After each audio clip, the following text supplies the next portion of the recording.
I had to give up work due to my OCD. I was diagnosed in '98 with obsessive compulsive disorder. My obsessions were that I was going to accidentally hurt someone, whether that was make them sick through illness or run over them or whatever. And life just wasn't worth living at the time. So I left work and just sort of floated around and tried to survive.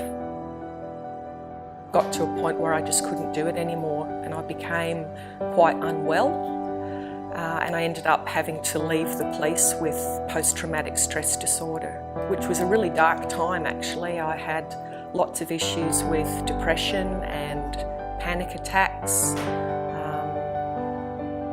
Well, I started because Maureen asked me and kept pushing me to come and walk the dogs.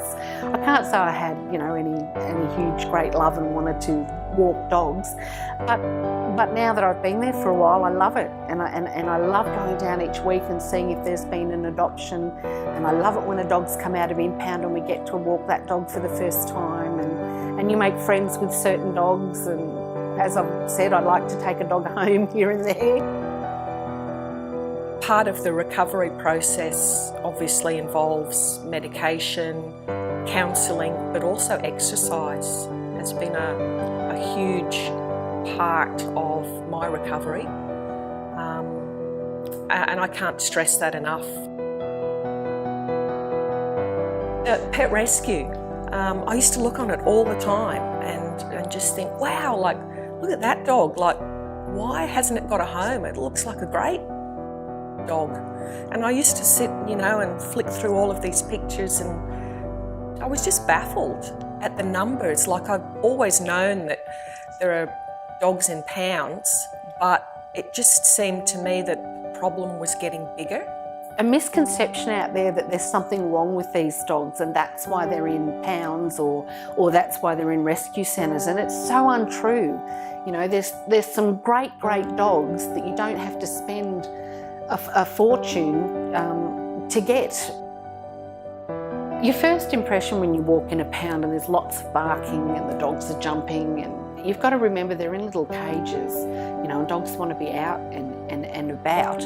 You can still get the white fluffy ones at rescue centres if you want them, but you've got to give the other dogs a chance. Take them out of their kennel environment, take them for a little walk, a meet and greet, give them a little bit of a run, and they'll see that these puppies are beautiful, that these dogs are great dogs to have. The conditions that a lot of these pound dogs are kept in, and it's not a reflection on the organisation. Unfortunately, they can only do so much, and a lot of animals are kept in very small enclosures for a long period of time, and they don't get out, they don't get to feel grass under their feet. It's a really noisy, smelly environment often, and they can end up going a bit stir-crazy. Just because you're really overweight and obese doesn't mean you can't walk the dogs, because you get better and better every day, and they don't care how far they walk or how fast you go. You're only beating yourself. You're not competing against anyone. You're simply walking with the dogs, and if it takes me 40 minutes to do 2Ks, there you go. The next time it might only take me 20. But it doesn't matter your size, your build, nothing matters. Anyone can walk a dog. It is really hard when you're struggling and you're in a dark place to think of anything other than surviving day to day. But if you can just get up and get moving and take a dog for a walk, you'll be amazed at the difference and how much better it can make you feel. And you're also doing something really positive for them.